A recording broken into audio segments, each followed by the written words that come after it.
Veterans Day serves as an amazing opportunity to recognize the sacrifices of the men and women of our armed forces, a time to reflect on the reason we're free, and to explore the people that configure the backbone of our great democracy. At Cotner Funeral Home, we not only say Happy Veterans Day out of gratitude and tradition, but because we know the immense selflessness of our military and their families.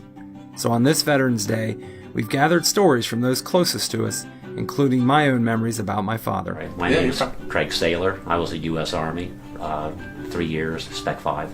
Military sort of found me instead of me finding the military. Back when I was a young man, we had a thing called the draft, and I was fortunate enough to have a low lottery number my year. I was number 18, and they called me. I got my greetings, and that was to go into the service in June of 1972. 3 days before I was supposed to be drafted, I joined, took an extra year, and got my choice of job and location. So what was your job and location then? The job was what was called a 73 Charlie. It was a finance with a secondary in human resources. Well, again, everyone will ask or say to us, thank you for your service.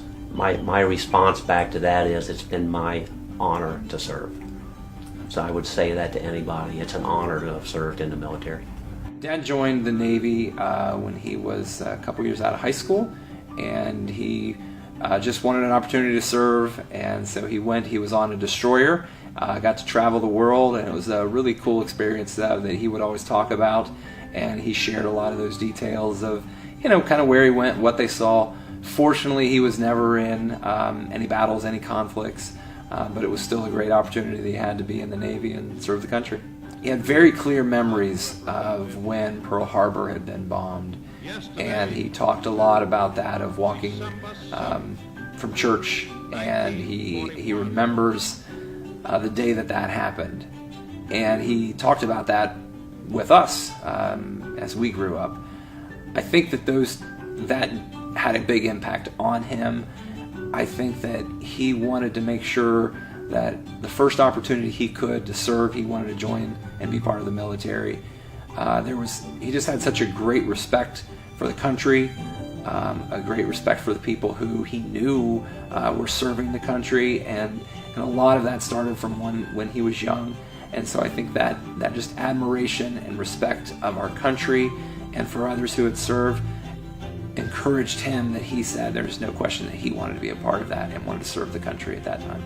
To finish our Veterans Day appreciation, we want to give thanks to a local hero and leader, Sergeant Titus Reynolds.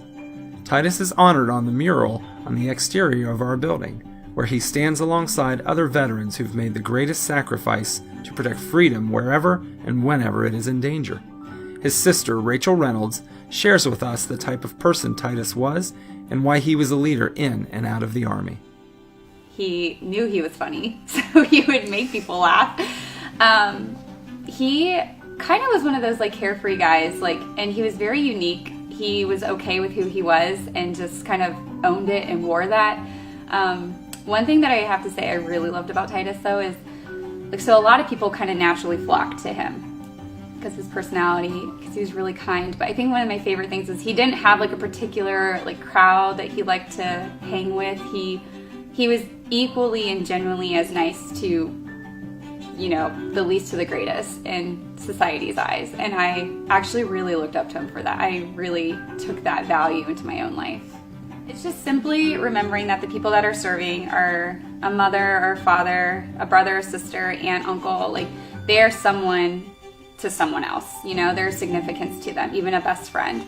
And just to remember that those people who are serving are making a sacrifice, but the families are also sacrificing because they are losing an aspect of that relationship of spending a lot more quality time together, and especially when there's distance. And what makes a family is not the proximity of where they're at, but it's knowing you're loved, and there's unity, and there's grace in the relationship. But I think that the biggest thing is just to remember these families, they are missing their loved ones.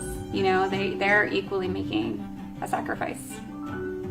At Cotner Funeral Home, We know firsthand the immense sacrifices of our military and their families. For that, we thank our veterans. We thank their families for the unwavering support and love they give to our greatest heroes. And we thank those currently serving for your bravery and dedication to protecting all we hold dear.